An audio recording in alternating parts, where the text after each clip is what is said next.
Hello everyone, hello बच्चों, कैसे आप सभी लोग। तो आज के सेशंस में हम बात करने वाले हैं बफर सॉल्यूशन, जो कि one of the most important होता है। तो आयनिक इक्विलिब्रियम इतना बड़ा टॉपिक है कि सर उस टॉपिक्स को करने में इतना टाइम लग जाता है। जो इस सेशंस में अपन ने एक वीडियो में ऑलरेडी सोल्ट हाइड्रोलिसिस का बना चुका हूं, जहां पे क्विकली आप है ना फॉर्मूले को कैसे याद करना, अप्लाई करना है। Now second most important thing is the buffer solutions ionic का। देखो, ये डायरेक्टली सवाल आते हैं और आप इजीली 4 मार्क्स इसमें स्कोर कर सकते हो। जो आयनिक का आपको जो फोबिया है ना, वो कि यार कि बहुत बड़ा टॉपिक है, बहुत डिफिकल्ट सवाल पूछे जाते हैं, तो आयनिक को हमने 4 पार्ट में ब्रेक किया है। और इसमें जो मोस्ट रिपीटेड जो जिनमें सवाल बनते हैं that is buffer and salt hydrolysis. Salt hydrolysis का मैं वीडियो ऑलरेडी बना चुका हूं। नाउ बफर, तो इसमें क्या करते हैं, हम फॉर्मूले को देखते हैं। अगर डिफिकल्ट फॉर्मूला तो उसको याद कैसे करना होता है ट्रिक्स के थ्रू, वो भी अपन देखते हैं। तो इस सीरीज को आप कंप्लीटली फॉलो करते रहिए। और ये जो सीरीज है जहां पर डिफिकल्ट टॉपिक्स को हमने छोटे फॉर्म में ट्रिक्स के थ्रू या इस तरह या ऑर्गेनिक की कोई भी रिएक्शंस है तो उसको बिल्कुल शॉर्टकट वे में अपन ने इसमें सोल्व किया इस सीरीज के अंदर। ओके, तो आज अपन बात करने वाले बफर सॉल्यूशंस। तो बफर होता क्या है? बफर वो सॉल्यूशन है which resist the change in pH value by addition of small amount of acid और बेस। अगर कोई बफर सॉल्यूशन है और उसके अंदर अगर अपन स्मॉल अमाउंट ऑफ एसिड और बेस अगर ऐड करते हैं, सपोज ये बफर सॉल्यूशन है, इसका पीएच 8 है, इसमें कोई एसिड और बेस हमने ऐड किया, तो मतलब इसमें ज्यादा सिग्निफिकेंट चेंज नहीं आएगा। तो इसमें आप रीडिंग देख रहे हो ना, तो ऐसे सॉल्यूशंस को हम बोलते हैं बफर सिस्टम। जो हमारे बॉडी के अंदर ऑलरेडी बफर सिस्टम्स होते हैं ना, अगर हम तो थोड़ा बहुत भी कई सारे टैबलेट्स खा लेते हैं जो एल्कलाइन होते हैं, एसिडिक इन नेचर होती है, लेकिन बॉडी में कोई ऐसा कोई चेंज नहीं होता, तो हमारी बॉडी में ऑलरेडी बफर सिस्टम भगवान ने बना के दिया है ना। ओके, तो ऐसा क्यों होता है भाई? देखो, अब देखो बनेगा किससे पहले सोचना ना कि एक इक्वेशन है, एक आपका सॉल्यूशन है, वीक एसिड है और उसका सोल्ट है ना, वो उसका सोल्ट है। अब ये एसिड से डिसोशिएट होते हैं। अगर आप इस ना वीक एसिड और उसका सोल्ट विद स्ट्रॉन्ग बेस की मैं बता रहा हूं, यहाँ पे Na+ भी होता है। ओके, तो इसमें देखो, जब आप इसमें बेस ऐड करोगे सॉल्यूशन में, जब आप small amount of OH add करोगे, तो सीधी सी बात है, थोड़ा सा OH ऐड करो तो ये थोड़ा सा H+ क्या होगा सॉल्यूशन में होगा, क्योंकि पीएच देखो वीक एसिड में हल्का सा H+ होता है। तो उसको जो बेस ऐड करोगे तो ये उसको न्यूट्रलाइज कर देगा, तो पीएच में चेंज होने ही नहीं देगा, पीएच में चेंज होने ही नहीं देगा। अगर आप इसमें, अब सीधी सी बात है, अब ये CH3COO- है ना, अब इधर देखो small amount of strong acid H+ जब ऐड करोगे तो कॉन्जुगेट जो आपका ये है ना CH3COO- कॉन्जुगेट बेस, अब ये इसको कंज्यूम कर लेगा। Small amount of addition of acid और बेस है ना, तो उसमें जब ऐड करते हैं तो पीएच में कोई चेंज नहीं आता। ऐसे सॉल्यूशंस को हम बोलते हैं बफर सॉल्यूशंस। तो बफर सॉल्यूशन मेनली 2 टाइप के सबसे ज्यादा आपको पूछे जाते हैं। पहला होता है एसिडिक बफर, तो उसमें समझना है भाई एसिडिक बफर है तो पीएच 7 से कम आएगा। और सेकंड बात, यार ये बनते किसके हैं, ये आपको सिस्टम देख के, रिएक्शंस देख के पता लगना चाहिए कि फाइनल मिक्सचर में क्या क्या बचा हुआ है। तो सोल्ट हाइड्रोलिसिस में हमने डिफरेंट टाइप के सोल्ट्स देखे थे, यार ये वीक एसिड और स्ट्रॉन्ग बेस का सोल्ट है, या वीक एसिड वीक बेस का सोल्ट है। ओके, इस तरह के डिफरेंट सोल्ट्स देखे थे। अब यहां पे क्या होगा, जब रिएक्शंस होगी फाइनल मिक्सचर में आपको क्या देखने को मिलेगा एसिडिक बफर में, ये वीक एसिड है ना, वीक एसिड हो गई और उसका salt, salt with strong base, salt with strong base के साथ उसका सोल्ट दिखेगा। तो ये क्या, एसिटिक एसिड प्लस NaOH का सोल्ट रहा हो, तो ये 2 कंपोनेंट आपको दिखेंगे। या आपकी बोरिक एसिड हो गई या बोरेक्स हो गया। ओके, अब कोई भी आपकी बेंजोइक एसिड हो गई और ये बेंजोएट आइन हो गया ना, तो ये आपको सिस्टम दिखेगा। कोई भी ऑर्गेनिक एसिड्स क्या ले लेना यहां से और उसका सोल्ट ले लेना, तो बेंजोएट आइन अगर आप लोगे तो ये भी हो जाएगा। फॉर्मिक ले लो, फॉर्मेट ले लो, HCN ले लो और साइनाइड आइन ले लो, तो वीक एसिड और उसका सोल्ट। तो हेंडरसन इक्वेशन से जो उसका पीएच निकल के आता है that is pH equal to pK of acids है ना, plus log of concentration of salt upon acid. Salt यहां पे क्या होगा, एसिटेट आइन है, और एसिड क्या होगा, वीक एसिड है ना। जैसे यहां पे बोरेक्स आइन सोल्ट हो गया तो बोरिक एसिड, मतलब बेंजोएट आइन सोल्ट हो गया और एसिड है ना। तो जनरली ये ध्यान रखना, कई बच्चे बहुत सारे ना गलतियां कर देते हैं। ये जो कंसंट्रेशन है बच्चों ना, ये जो सोल्ट है, सोल्ट का कंसंट्रेशन आप यूज करना है कि उसकी नॉर्मेलिटी आपको दी गई हो और वॉल्यूम N2V2 करना। एसिड अगर दिया हुआ है तो एसिड की यहां पे N1 नॉर्मेलिटी इंटू V1 करना। ध्यान से, कभी भी कोई भी सवाल गलत नहीं होगा, ये ध्यान रखना ना। इसकी जगह भाई कई बार हम मिलीमोल्स रख लेते हैं, कई जगह ऐसी सिचुएशन आती है जहां पे एसिड है ना डाइप्रोटिक होता है, तो वहां पे आप हमेशा यूज करना भाई मोनोप्रोटिक एसिड्स के लिए नॉर्मेलिटी और मोलरिटी बराबर, क्योंकि N फैक्टर 1 है। ये ध्यान रखना, जो स्क्वायर ब्रैकेट में जो हम यूज कर रहे हैं ना, तो ये आप मिली इक्विवेलेंट लेके चलना ना, N2V2 यूज करना और N1V1, नीचे टोटल वॉल्यूम वॉल्यूम कट जाती है। तो ये टर्म्स को हमेशा दिमाग में रखना, यार मुझे तो है ना हमेशा नॉर्मेलिटी लेके चलनी है, तभी कोई भी सवाल गलत नहीं होगा। अभी देखते हैं अपन है ना। अब देखो बेसिक बफर होता है, बेसिक बफर में क्या होगा बच्चे, इसका पीएच 7 से ज्यादा होगा तो उसमें वीक बेस होगा, और उसका वीक बेस उसका सोल्ट होगा आपका ना, salt with strong acids, strong acid के साथ सोल्ट होगा, तो उसको हम बोलेंगे बेसिक बफर। अब बफर है, पीएच 7 से ज्यादा आएगा तो है ना हेंडरसन इक्वेशन में पीएच की जगह क्या आ जाएगा, पीओच आ जाएगा। नाउ ओके, बेसिक बफर हो तो pOH equal to pKb plus log of salt upon base. और इसमें भी वही यूज करना है, तो लोग है ना जो वैल्यू आप यूज करोगे सोल्ट की जो वैल्यू यूज करोगे वो n2v2 यूज करना, उसकी नॉर्मेलिटी और इनटू वॉल्यूम, और ये n1 इंटू, कभी भी मैं बता रहा हूं सवाल गलत नहीं होगा। ओके, कभी भी है ना सवाल गलत नहीं होगा, आप ये टर्म्स लेके चलोगे तो।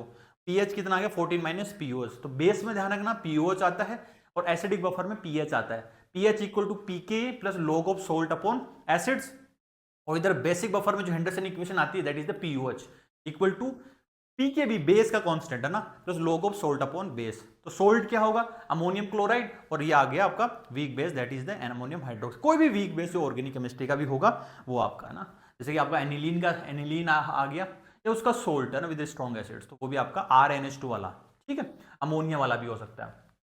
डन। हाँ, अब सवालों में अप्लाई करते डायरेक्टली है ना, बहुत सारे सवाल सब क्विकली है ना। देखो फिजिकल केमिस्ट्री में जब आपको फॉर्मूला पता तो how to apply in the questions है ना, वो आपको आना चाहिए, थ्योरी पढ़ने से काम नहीं चलेगा। अब देखते हैं सवाल में बात करते, बफर का सवाल है। ओके जी, लेट्स ट्राई। ओके, तो बोला गया है, एक स्टूडेंट बोला गया prepare buffer solution of propanoic acid, तो ऑर्गेनिक एसिड है, वीक एसिड है ना, इन और उसकी है ना and its sodium salt. Propanoic acid क्या हो गया बच्चे, प्रोपेनोइक एसिड हो गया अपना ये। ओके, ये प्रोपेनोइक एसिड है और उसका सोडियम सोल्ट उन्होंने प्रिपेयर किया है, ठीक है, तो ये वीक एसिड और उसका सोल्ट है ना, ऑर्गेनिक एसिड का यहाँ पे वीक एसिड ले लेना और उसका सोल्ट आ गया। ओके, विद पीएच, पीएच आपको दिया गया 4, पीएच दिया गया है, तो आपको रेशियो बताना, सोल्ट प्लस एसिड का रेशियो बताना, required to make buffer, buffer solution है तो आपको हेंडरसन इक्वेशन लगानी होगी। तो हेंडरसन इक्वेशन के pH equal to pKa plus log of salt कौन सा हो गया, ये आपकी एसिड हो गई CH3CH2COO माइनस का सोल्ट अपॉन कंसंट्रेशन एसिड का ना वीक एसिड CH3CH2COOH, ये इक्वेशन आप अप्लाई करोगे। ओके, ये इक्वेशन अप्लाई करोगे, पीएच कितना दिया, pH is given to be the, तो पीएच को लिख लो यहाँ पे negative log of H plus, तो पीएच है ना, तो ये 10 की पावर -4 ना, तो अगर मैं पीएच का वैल्यू लिखूं तो ये वाला वैल्यू लिख सकता हूँ log के टर्म्स में, माइनस log ऑफ 10 की पावर -4, तो पीएच का वैल्यू 4 है ना, ये वाला वैल्यू 4 है, क्योंकि log के टर्म्स में इस इक्वेशन को सोल्व करना है, क्योंकि यहाँ पे वैल्यू है ना दूसरी, ये रेशियो पूछा गया है, तो डायरेक्टली मैं नहीं रखूंगा, मैं log के टर्म्स में रखूंगा। पीके क्या होता है, माइनस log ऑफ के दैट इज द 10 की पावर 1.3 इंटू 10 की power -5 plus log of salt CH3CH2COO minus and acids, तो ये वाला वैल्यू अपन रखेंगे CH3CH2COOH। ओके, अब जब इसको log को साइड लेके जाओगे ना, जब log को साइड लेके जाओगे तो ये क्या होगा, log A minus log B, ये वाला वैल्यू जो आ जाएगा बच्चे, value comes out to be that 0.13 equal to log of, तो यार मॉडिफाई करना आपको सवाल को, CH3 एक स्टेप मैंने डायरेक्टली आगे लिख दिया है माइनस, और CH3CH2 okay and that is the acids, तो ये वाला वैल्यू मैंने रख दिया। तो ये रेशियो आपसे पूछा गया तो इसलिए 0.13 आपका आंसर आ जाएगा। इस तरह से आपको इक्वेशन को मॉडिफाई भी करना होता है फिजिकल के अंदर। ओके, नाउ नेक्स्ट सवाल की बात करते हैं। 20 ml of 0.1 molar NaOH is added with, हमेशा आयनिक में इक्वेशन लिखो आप, तो ना देखो फाइनल में बच क्या रहा है, सोल्ट बच रहा है तो सोल्ट हाइड्रोलिसिस लगा दो। अब इसमें देखिए NaOH आपसे लेगा है ना, एसिटिक एसिड्स में हम NaOH मिक्स कर रहे हैं, तो ध्यान से देखना, this is acetic acid CH3COOH में we are adding the NaOH। अब ये दोनों आपस में रिएक्ट करेंगे तो क्या बनेगा, एसिटेट आयन बनेगा CH3COONe प्लस वाटर है ना। अब वो डायरेक्टली बोलेगा नहीं यार बफर है, लास्ट सवाल में डायरेक्टली उन्होंने मेंशन कर दिया था कि बफर सिस्टम है, इसमें मेंशन नहीं किया। अब आप इधर देखिए ध्यान से, अब आपको तो यहाँ पे क्या करना है, हमेशा नॉर्मलिटी याद रखो ना, नॉर्मलिटी इनटू वॉल्यूम का ध्यान रखो। ओके, तो इधर देखो 20 ml NaOH दिया गया है 0.1 मोलार, तो इसकी मोलरिटी इक्वल टू नॉर्मलिटी, क्योंकि एंड फैक्टर 1 होगा। एसिटिक एसिड भी एक H+ देता है और NaOH भी एक H+ देता है, तो आप यहां से रखो, इसका वैल्यू रखो, एसिटिक एसिड्स का नॉर्मलिटी इनटू वॉल्यूम कितना हो गया, N2 इंटू V2 हो गया 5, दोनों को मल्टीप्लाई करो, मोलरिटी इक्वल टू नॉर्मलिटी है, यहां से मल्टीप्लाई करोगे कितना आएगा 2 आएगा, normality equal to molarity. Okay, अब इसको खत्म किया आपने, अब जैसे रिएक्शंस खत्म हुई तो ये देखो 1:1 के रेशियो ये खत्म हो जाएगा, तो ये 5 - 2 ओके ओके, ये कितना बनेगा, तो ये 2 बन जाएगा, ठीक है, ये 2 बन जाएगा। तो फाइनल सॉल्यूशन अगर आप देखोगे तो वीक एसिड्स के है ना 3 इक्विवेलेंट बचे हुए यहाँ पे मिली इक्विवेलेंट, और यहाँ पे 2 बचे हुए हैं, तो फाइनल सॉल्यूशन वीक एसिड और उसका सोल्ट है, तो दिस इज द बफर। तो बफर समझ में आ गया। तो फॉर्मूला लगा दो sir, pH equal to pKa plus log of acetate ion. Okay, आपने लगा दिया एसिटेट आइन अपॉन एसिटिक एसिड, तो ये फाइनल हो गया। अब इसमें डायरेक्टली आपको वैल्यू पीएच निकालना है।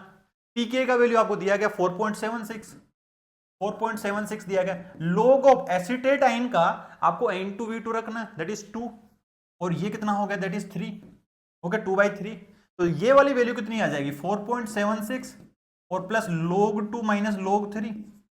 log 2 का वैल्यू कितना यूज करना है, 0.30, और ये कितना हो गया 0.48 माइनस 0.8 हो गया 0.18। तो 4.76 माइनस 0.18, तो ये वाला वैल्यू कितना आ गया बच्चे, value comes out to be the, ये आ गया 16 करोगे ना 8, और ये हो गया 6 7 5 4.58। तो आंसर कितना आएगा, 10 की पावर माइनस 2 में पूछा गया, तो 458 इंटू 10 की power minus 2 will be the answer for this one. 458 into 10 की पावर माइनस 2 आंसर है। अब देख लेना, कैलकुलेशन चेक कर लेना उसको ना एक बार फिर से अगर कुछ। ओके, अब ना ये देखिए सवाल, ये काफी इंटरेस्टिंग सवाल है। अब इन्होंने क्या पूछा है, 20 ml of H2SO4 solution is added with इतना molar of ammonium hydroxide, the pH of resultant mixture क्या होगा। अब हमें नहीं पता यार, ये सोल्ट हाइड्रोलिसिस का सवाल है, नॉर्मल पीएच का सवाल है, या बफर का सवाल है, कहीं पे मेंशन नहीं होता। तो हमेशा इक्वेशन लिखो, है ना। जब आप हमेशा इक्वेशन लिखोगे तो इधर देखो H2SO4 एक स्ट्रॉन्ग एसिड है, अब ध्यान रखना ना यहाँ से। अब ये काफी इंटरेस्टिंग सवाल है, इसमें जनरली बच्चे गलती करते हैं, फंस जाते हैं अच्छी तरह से।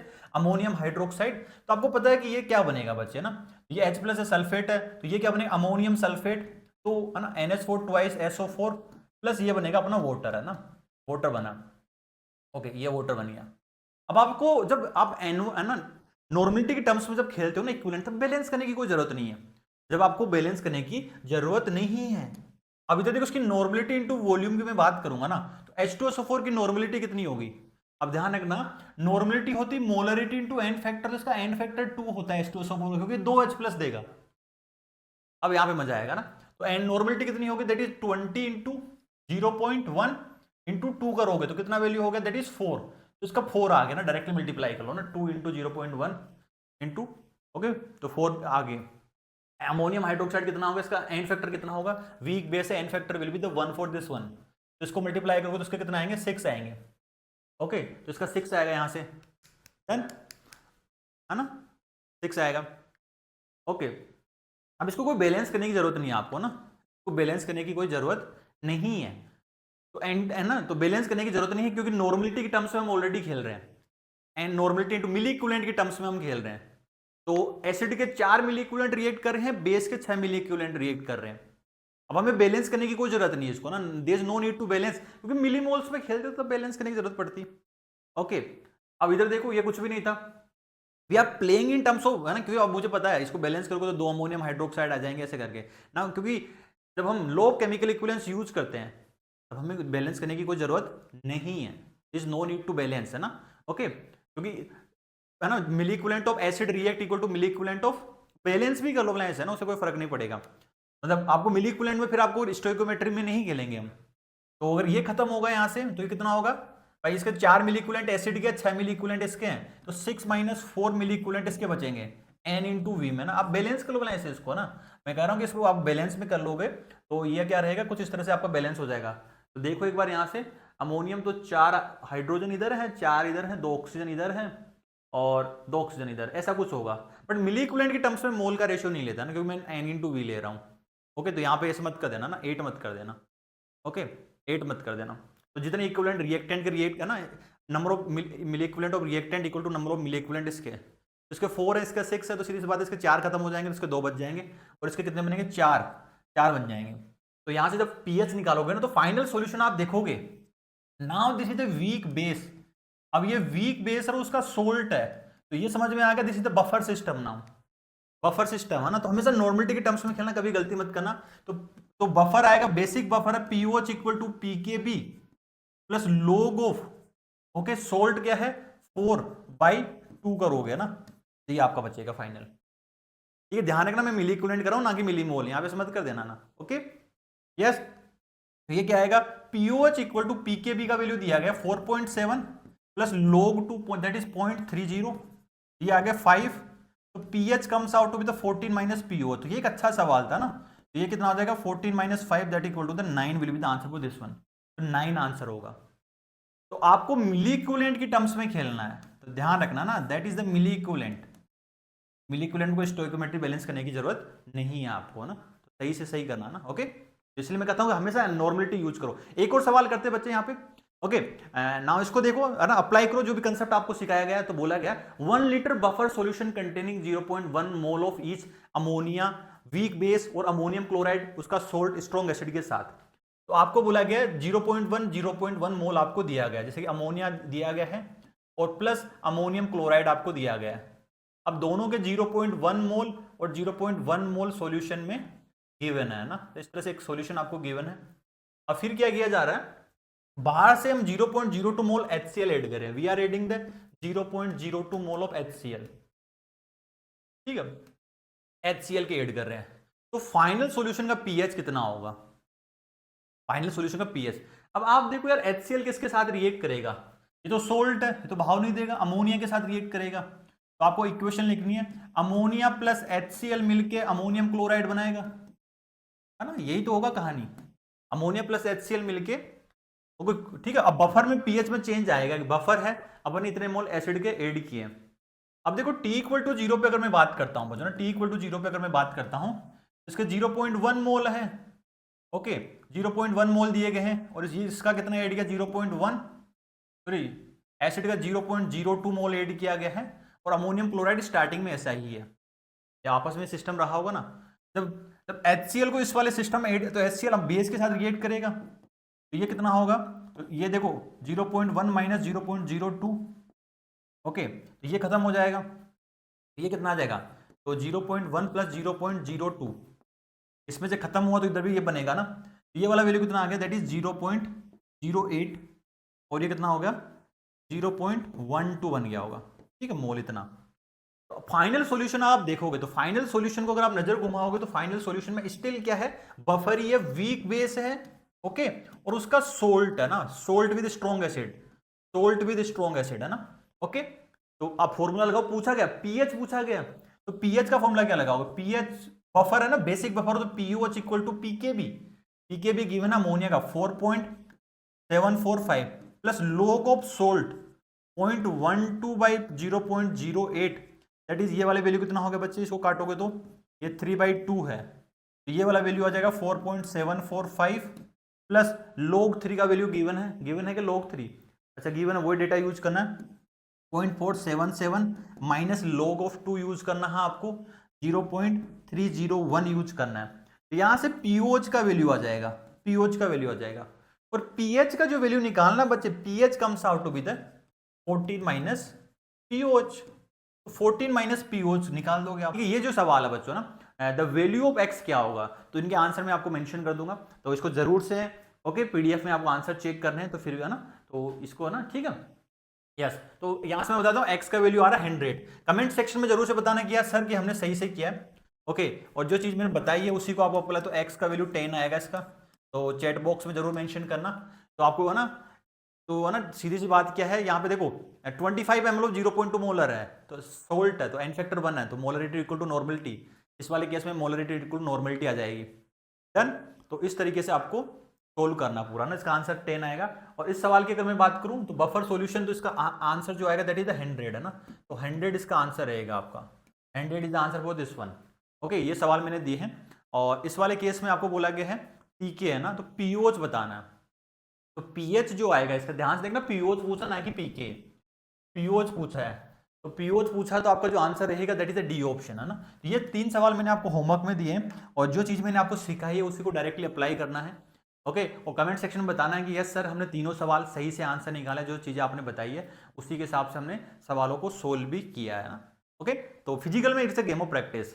और बाकी के देखो, आप जेएमपीपी में आप अप्लाई कीजिए, अगर जेएमपीपी ऑल इंडिया टेस्ट सीरीज जो कि one of the highest rank producing जो आपकी है ना, जो हर टॉपर्स उसको आपको देता है जेएमपीपी को, चाहे वो किसी भी इंस्टीट्यूट में एनरोल हो, क्योंकि वो टेस्ट सीरीज को हम बोलते हैं प्रेडिक्टर पेपर्स है ना, क्योंकि आपके टीचर को डिजाइन करते हैं उसी तरह के सिमिलर से है ना सवाल आपको देखने को मिलेंगे वहां पे, कि आपको लगेगा कि नहीं कि भाई उस दिन आप जेई का नया एग्जाम दे रहे हो, क्योंकि जो आपकी टीम मिलकर बनाती है ना, पूरी टीम जो है, ओके, इतनी डेप्थ एनालिसिस से तो उसी तरह के सवाल आपको देखने को मिलते हैं। जेएमपी भी आप यहाँ से अटेम्प्ट कर सकते हैं, बहुत सारा क्वालिटी कंटेंट आपका ऑलरेडी यहाँ पे रखा हुआ है। और J25 सेक्शंस में अगर आपने एक्सप्लोर पीवाईक्यू खोजना बिल्कुल यहाँ पे ना फ्री ऑफ कॉस्ट है आपका, उसमें जाके एंटी यूजर इंटरफेस पे है ना बैठ के आराम से आप पूरे पीवाईक्यू करते रहिए। लास्ट टाइम में बस आपको पीवाईक्यू करना, ज़्यादा नहीं करना। और J25 सेक्शन में जाके अगर आपको लगता है यार ग्रेविटी बेच में मुझे और भी कुछ सब टॉपिक्स मेरे रह गए हैं या कुछ चैप्टर्स रह गए हैं, तो सर ना क्विकली अभी भी चैप्टर्स को आप कंप्लीट कीजिए यहाँ पे, है ना। और आपको लगता है जैसे मेरा सिलेबस हो गया, मुझे कुछ सेशंस कुछ चैप्टर्स मेरे को लगता है अभी भी वीक है, आप उनके बूस्टर सेशंस अटेंड कीजिए। लगता है मुझे थोड़ी सी और प्रैक्टिस कर लेता हूँ, पीवाईक्यूज वगैरह हो गए, तो आप डीपीपीज वगैरह बहुत क्वालिटी अच्छी खासी डीपीपीज यहाँ पर रखी हुई विद सॉल्यूशंस, वहाँ से आप अटेम्प्ट कर सकते हैं। ओके बच्चों, तो कमेंट सेक्शन में जरूर बताना yes you are feeling the confidence now, है ना, और आपका स्कोर बूस्ट हो रहा होगा। फिर मिलते हैं नेक्स्ट वीडियो के अंदर। Bye bye and love you all and give a thumbs up. Okay.